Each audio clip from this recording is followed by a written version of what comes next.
പിന്നെ ഗുരു പറയുന്നു, നീയല്ലോ സൃഷ്ടിയും സ്രഷ്ടാവായതും സൃഷ്ടിജാലവും, നീയല്ലോ ദൈവമേ സൃഷ്ടിക്കുള്ള സാമഗ്രിയായതും. ഇപ്പോൾ നമ്മൾ ഏതൊന്ന് മാനിഫെസ്റ്റ് ചെയ്ത് കഴിഞ്ഞാലും ഇപ്പോൾ നമ്മൾക്ക് ഞാനുണ്ട്, എൻ്റേതുണ്ട് എന്ന് പറയുന്നൊരു ഫീലുള്ളവരാണ്. ഇപ്പോൾ നമ്മൾ ഈ പ്രപഞ്ചത്തെ പൊതുവെ അനുഭവിക്കുന്നത് ഞാൻ ഉണ്ട്, എനിക്ക് വെളിയിൽ വൈവിധ്യത്തോടും വൈചിത്രത്തോടും കൂടി വിടർന്നു നിൽക്കുന്ന ഒരു ലോകമുണ്ട്, ഈ ലോകത്തിന് മുഴുവൻ കാരണമായൊരു ദൈവമുണ്ട്. അപ്പം ഇങ്ങനെ പലതായിട്ടാണ് നമ്മൾ ആ ഊർജത്തെ അല്ലെങ്കിൽ ആ കാരുണ്യത്തെ, അറിവിനെ അനുഭവിക്കുന്നത്. ദൈവം വേറെ, സൃഷ്ടി വേറെ, സൃഷ്ടികൾക്ക് കാരണമായിരിക്കുന്നത് വേറെ, സൃഷ്ടികൾക്ക് സാമഗ്രിയായിരിക്കുന്നത് വേറെ, ഇങ്ങനെ പലതായിട്ടാണ് അനുഭവിക്കുന്നത്. പക്ഷെ നമ്മൾ നേരത്തെ പറഞ്ഞ ശ്ലോകത്തിൽ പറഞ്ഞതുപോലെ ഇപ്പോൾ ഒരു കളിമണ്ണിൽ നിന്ന് ഒരു കുശവൻ കുടമുണ്ടാക്കി എന്ന് കരുതുക. അപ്പോൾ ഒരു കളിമണ്ണ് തന്നെയാണ് കുടമായിട്ടിരിക്കുന്നത്. ഈ കളിമണ്ണിലിരിക്കുന്ന മണ്ണൊക്കെ തന്നെയാണ് നമ്മളുമായിട്ടിരിക്കുന്നത്. ഈ പഞ്ചഭൂതാത്മകതയിൽ നിന്നാണ് മനുഷ്യൻ്റെ ശരീരം ഉണ്ടായിട്ടുള്ളത്. അതേ പഞ്ചഭൂതാത്മകത തന്നെയാണ് കളിമണ്ണായിട്ടിരിക്കുന്നത്. അതേ പഞ്ചഭൂതാത്മകത തന്നെയാണ് കളിമണ്ണിൽ നിന്നുണ്ടാകുന്ന കുടമായിട്ടിരിക്കുന്നത്. പക്ഷേ ഇന്ദ്രിയങ്ങളിലൂടെ അല്ലെങ്കിൽ ബുദ്ധിയിലൂടെ നമ്മൾ നോക്കുമ്പോൾ ഞാൻ വേറെയാണെന്നും കളിമണ്ണ് വേറെയാണെന്നും കളിമണ്ണിൽ നിന്നുണ്ടായ കലം വേറെയാണെന്നും തോന്നും. പിന്നെ നമ്മൾ എന്തെങ്കിലും ഒന്ന് സൃഷ്ടിക്കാൻ തുടങ്ങിയതുകൊണ്ട് ഇതിനൊക്കെ സൃഷ്ടിച്ച ഒരു സ്രഷ്ടാവും ഉണ്ടെന്നും നമുക്ക് തോന്നും.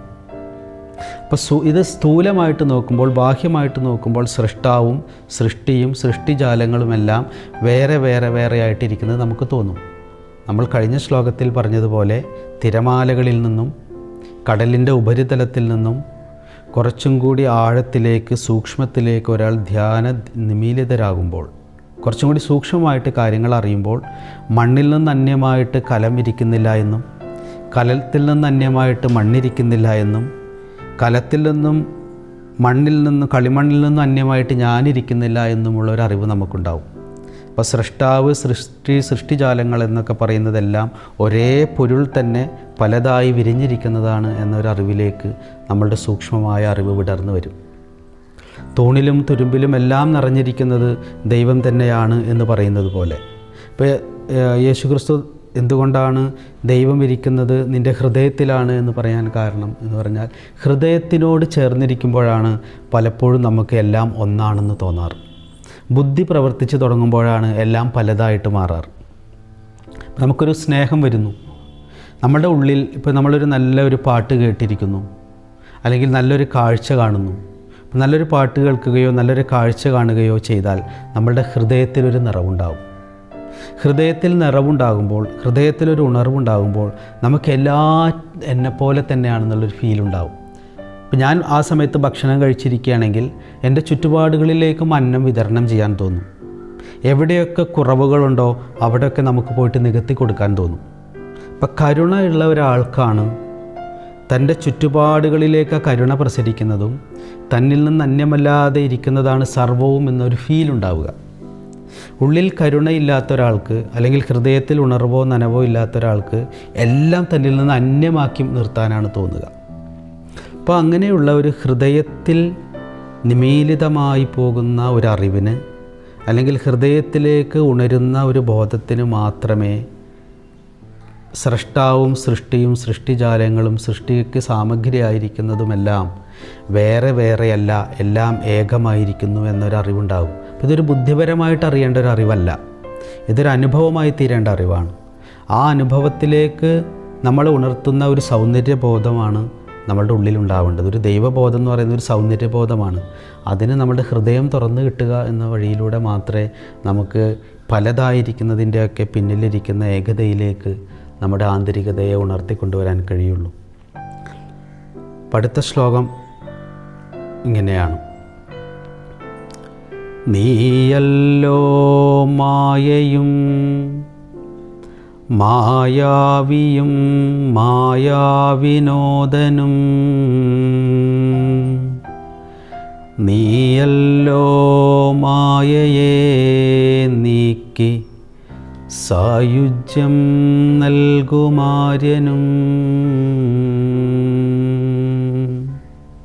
ഞാൻ ഈ ശ്ലോകൻ്റെ ഉള്ളിൽ വരുമ്പോഴൊക്കെ എപ്പോഴും ഉള്ളിൽ നിറയെ കേദാർനാഥിലെ യാത്രയാണ്. ഞങ്ങളിങ്ങനെ ഞാനും ഗായത്രിയും കൂടിയാണ് ഹിമാലയത്തിൽ പോയത്. അപ്പോൾ യമുനോത്രിയിൽ പോയി, പിന്നെ ഗംഗോത്രിയിൽ പോയി. അങ്ങനെ ഗംഗോത്രിയിൽ പോയിട്ട് പിന്നെ ഞങ്ങൾ കേദാർനാഥിലേക്ക് പോകുന്നു. അപ്പോൾ ഹിമാലയത്തിൻ്റെ ഏറ്റവും മനോഹരമായ കാഴ്ചകളിലൂടെ കടന്നു പോയിട്ട് വളരെ ധന്യമായിട്ടുള്ള ഒരു അവസ്ഥയിലാണ് ഞങ്ങൾ ഗംഗോത്രിയിലേക്ക് കേദാർനാഥിലേക്ക് പോകുന്നത്.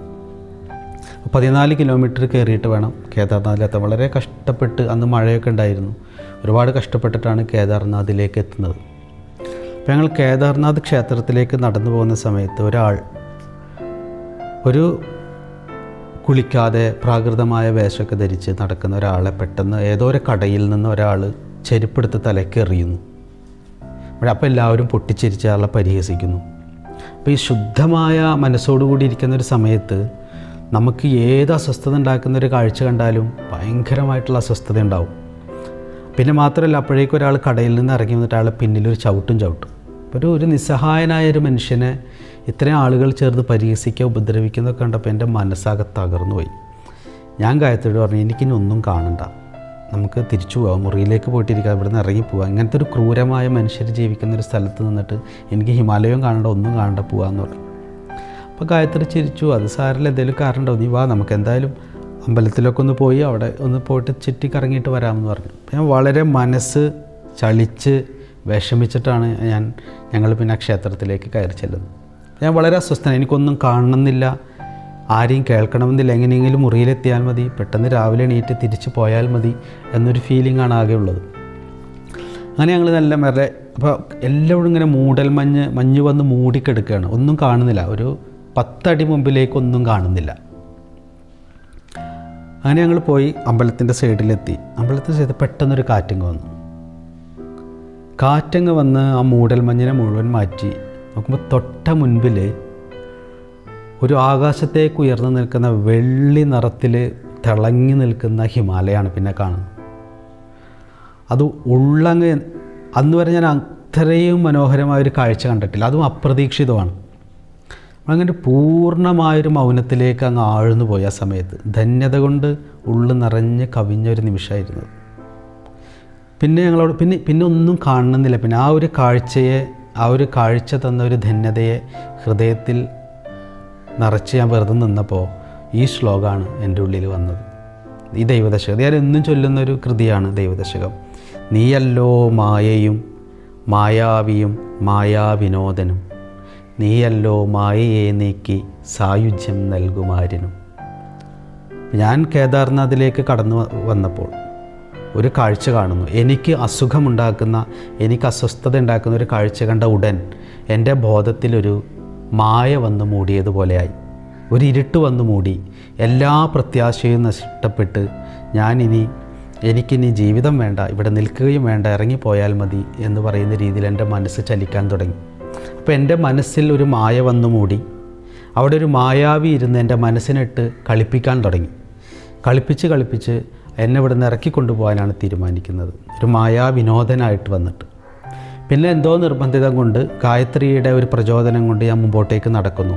ആ മായയ്ക്ക് വശംവദനാവാതെ എൻ്റെ മനസ്സിനൊരു അസ്വസ്ഥത വന്ന് മൂടിയപ്പോൾ ആ അസ്വസ്ഥതയിൽ ഇനി ഞാൻ എൻ്റെ ജീവിതം എന്നേക്കുമായിട്ട് ഇല്ലാതാക്കിയേക്കാമെന്നൊന്നും കരുതാതെ ഞാൻ മെല്ലെ ആ മായയെ അതിജീവിച്ച് മുമ്പോട്ടേക്ക് പോകുന്നു. അങ്ങനെ മുമ്പോട്ട് പോകുമ്പോഴാണ് തൊട്ട് മുമ്പുണ്ടായിരുന്ന എല്ലാ അസ്വസ്ഥതകളെയും മാറ്റിയിട്ട് ഒരു കാറ്റ് വന്ന് ആ കാർമേഘത്തെ മാറ്റി ഒരു അതിമനോഹരമായിട്ടുള്ള ഒരു കാഴ്ച എൻ്റെ മുമ്പിലുണ്ടാകുന്നത്. അവിടെ ഞാൻ ആ മായ നീങ്ങി അവിടെ ഒരു സായുജ്യം അനുഭവിക്കുകയാണ്. അപ്പോൾ ഇതെല്ലാം അനുഭവിച്ചത് എൻ്റെ മനസ്സിൽ തന്നെയാണ്.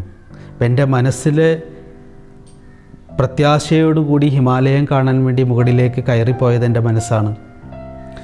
അവിടെ ഒരു ചെറിയ കാഴ്ച കണ്ടപ്പോൾ ഇനി എനിക്കൊന്നും കാണണ്ട, ജീവിതം നിരാശയാണ്, ഒരു പ്രത്യാശയ്ക്കും സാധ്യതയില്ല എന്ന് തീരുമാനിച്ചത് എൻ്റെ മനസ്സാണ്. ഗായത്രി ഇല്ല, സാരമില്ല, നമുക്ക് മുമ്പോട്ട് പോകാമെന്ന് പറയുമ്പോൾ ആ കുറച്ച് ഒരു താല്പര്യത്തോടു കൂടി മുമ്പോട്ട് നീങ്ങിയതും എൻ്റെ മനസ്സാണ്. അവിടെ ഒരു ഹിമാലയം അതിമനോഹരമായി വെള്ളിയിൽ വാർത്തെടുത്ത ഹിമാലയ പർവ്വതം നോക്കി നിന്നപ്പോൾ ഇതെല്ലാം അകന്നുപോയി. അവിടെ എൻ്റെ പ്രത്യാശയും ആഴത്തിലുള്ള ഉണർവും ഒരു സൗന്ദര്യാനുഭൂതിയും എനിക്ക് പ്രദാനം ചെയ്തതും എൻ്റെ മനസ്സ് തന്നെയാണ്. അപ്പോൾ നമ്മളൊരു കാത്തിരിക്കാൻ തയ്യാറാവുകയാണെങ്കിൽ, നമുക്കൊരു ജീവിതത്തിൽ അസ്വസ്ഥത ഉണ്ടാകുമ്പോൾ ആ അസ്വസ്ഥത നമ്മളെ പലതരത്തിലുള്ള ജീവിത സാഹചര്യങ്ങളിലേക്ക് വലിച്ചഴിച്ചു കൊണ്ടുപോകുമ്പോഴുമൊക്കെ നമ്മൾ കുറച്ച് സമയം കാത്തിരിക്കാൻ തയ്യാറാവുകയാണെങ്കിൽ എല്ലാ മായയും മാറി അവിടെ സായുജ്യം അല്ലെങ്കിൽ ധന്യത വന്ന് നിറയും എന്ന കാര്യത്തിൽ സംശയമില്ല.